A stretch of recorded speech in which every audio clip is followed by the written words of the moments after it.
नमस्कार। आज हम एक बहुत ही कह सकते हैं अनोखे और प्रेरणादायक विषय पर बात करने जा रहे हैं।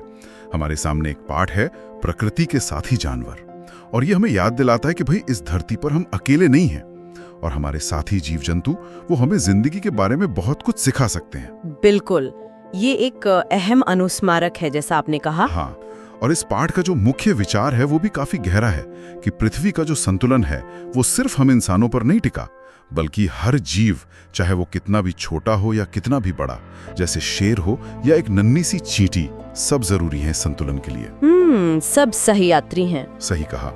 तो आज हमारी इस चर्चा का जो मकसद है वो ये है कि इस पाठ में जो अलग अलग जानवरों की बात की गई है उनसे क्या खास सबक मिलते हैं, उनके पीछे जो ज्ञान छिपा है उसको थोड़ा खोलकर समझें, देखें कि उनका जीवन हमें अपनी जिंदगी के बारे में क्या सोचने पर मजबूर करता है। ये जीव सिर्फ संसाधन नहीं है, ये मनोरंजन का साधन नहीं, वो तो जीवन के शिक्षक हैं। पाठ शुरू ही ऐसी बात से होता है कि संतुलन जो है वो समावेशी है, हर जीव के योगदान से बनता है, अकेले इंसानों से नहीं।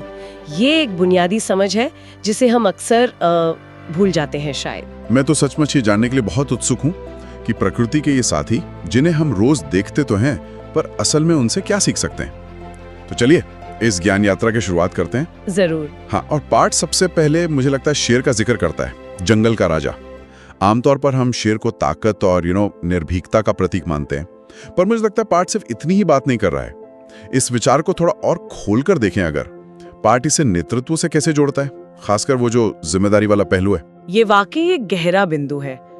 पाठ साफ कहता है शेर शक्ति और साहस का प्रतीक। ये हमें सिखाता है कि नेतृत्व सिर्फ ताकत से नहीं बल्कि जिम्मेदारी से आता है।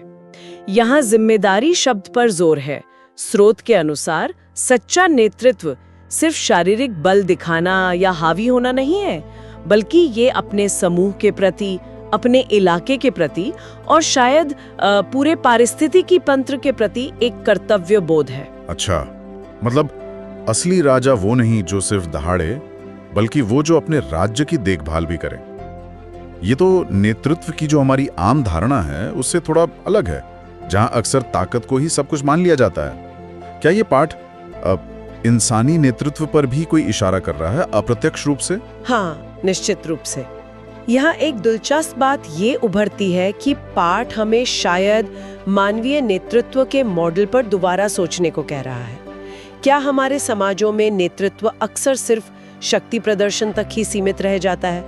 शेर का उदाहरण हमें याद दिलाता है कि टिकाऊ और प्रभावी नेतृत्व वही है जहाँ शक्ति और जिम्मेदारी का संतुलन हो। ये सिर्फ अधिकार नहीं बल्कि कर्तव्य भी है।